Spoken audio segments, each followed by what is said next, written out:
What is going on, my Lemon Nation? Today I am going to be reviewing the movie Thanksgiving, a horror slasher film that just came out yesterday. I had the opportunity to go ahead and see it, and this is going to be my complete spoiler review. So if you haven't seen the movie yet, do not watch this video, turn around, go see the movie, come back here, and we can discuss about it. Unless you really don't care about spoilers, then feel free to just stick around. So to go ahead and put it into a short little perspective, we meet our main characters within Plymouth, Massachusetts, where the town is celebrating Thanksgiving, and of course at the very beginning of the movie we get to experience the crazy riot of people trying to barge into a store where all the discounts are happening for their Black Friday sale. Moving in deeper into the film, this film really gave me a lot of hope for the slasher genre as a whole.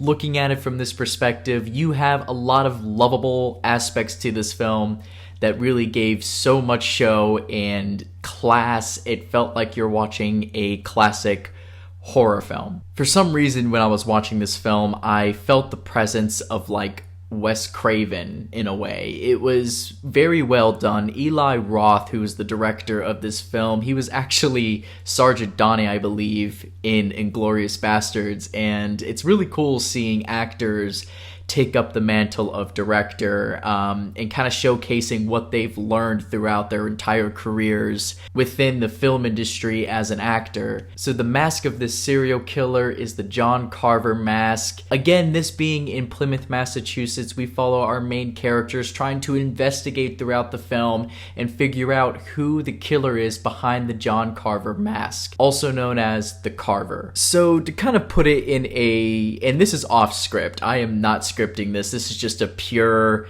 insight review from what's coming to mind. Just watching this movie last night, it was so much fun seeing a slasher movie that was taking twists and turns that you really didn't expect coming. There were some people who actually died in this film who I thought were actually going to survive the entire way through. That being said, with all the murders and stuff that happened within the film, there were a lot of things that happened that I just really loved. There were a lot of things that happened when it came to the creativity of the kills. One being a kill that we saw in the trailer, actually, when the killer goes to a diner, takes one of the waitresses, throws her into some water, and then sticks her to the side of a walk-in cooler door, which I thought was pretty creative and disgusting if you ask me. The CGI in this was honestly terrible. That was the only thing I would say. A lot of things in this film looked fake, but I think that really helped the elegance of how classic this film was. There were a lot of things because I actually took my wife to see this movie with me, and she's not a huge horror fan. You know, she does like slasher films every now and then, movies that have to investigate and move their characters within that investigation to help figure out exactly who is behind these murders. Now, there was one scene in this movie that really stood out to me that I felt like was very creative and fascinating to kind of push the story and more of like the figure of the mask itself and what that actually entails for the story as a whole. We see the Carver take off his mask. All you can see is from behind him. He puts it up on top of the furnace that he is burning, about to cook a woman alive who is the wife of Rick Hoffman's character in the movie. He walks away for a second, goes back over, takes the mask off of the furnace, and then looks at it, and the mask is like burnt to a crisp, which I thought that was a really cool transition for how menacing this killer is. Now, when it comes down to making a slasher film super intriguing, brutal, and fun at the same time, they did a good job by building up to every single kill and not wasting it on a character that you really didn't care about in the first place. You kind of grow from the very beginning of this movie to love all the characters, and that is a good touch to have within a slasher film, specifically when these characters are expected to be killed off. Now, the idea of this taking place within the Thanksgiving time frame, it gives us a 1-year jump from the previous. So after the riots happen, we jump 1 year later to the main characters. Jessica, I believe, was the main character's name. From that point on, it takes off and it becomes her story. There were two characters in it that were both her boyfriends in the film itself. So at the very beginning, I believe his name was Bobby. He was the boyfriend of her at the very beginning.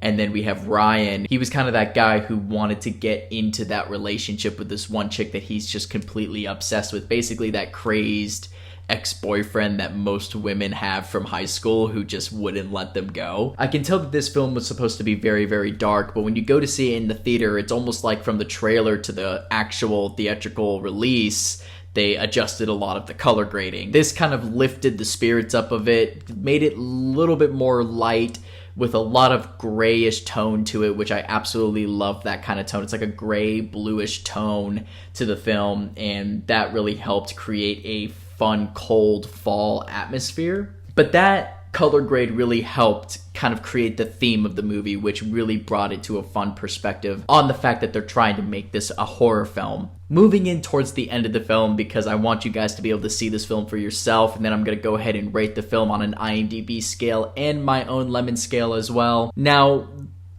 hear me out on this. I've seen this done a lot in slasher films where it's obviously gonna be somebody who is in a higher power. Now, the killer in this film was revealed in a very fun, creative way. But the person who was the killer really screwed me up there. They've done the same thing in a bunch of other slasher films. They just recently did it in the new Scream 6 film where we had a police officer as a killer, which they did it again here. The entire movie, I was expecting for it to be somebody else, but the killer in this movie is no other than Patrick Dempsey's character, the sheriff of the town. Now, his motive behind this was that he was having an affair with Jessica's mother.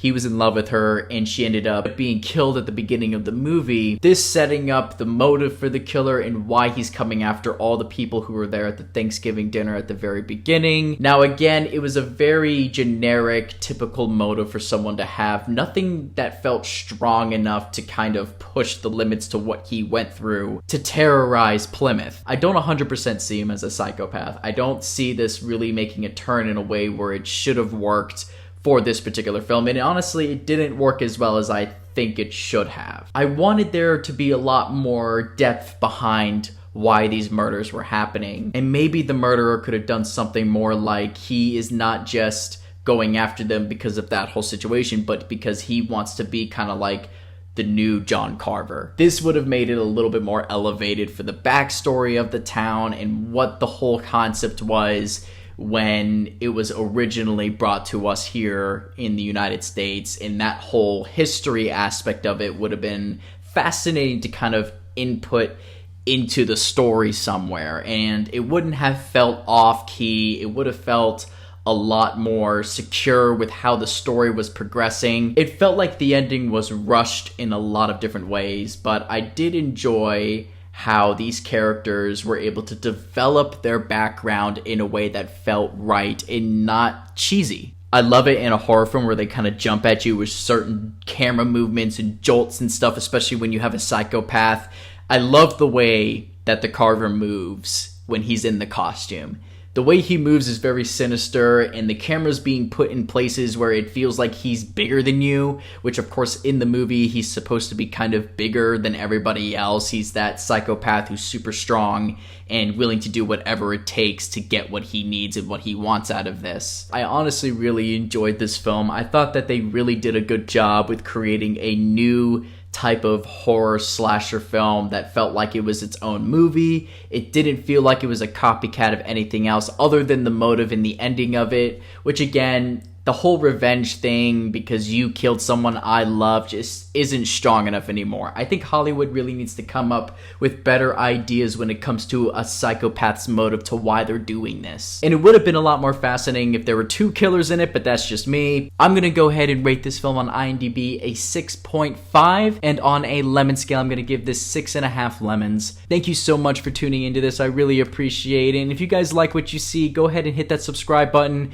click those notification bell buttons. I'm going to be posting videos every single week as well as shorts. I'm going to be turning this YouTube channel into a bunch of different informational stuff within the film industry that I think you guys are really going to enjoy watching. So leave your thoughts and comments down below on how I'm doing on this because I am new to this. It is exciting to get started with it. Give me a shot here, guys. I think you'll really enjoy it. Thank you so much, my Lemon Nation, and I will see you all in my next video.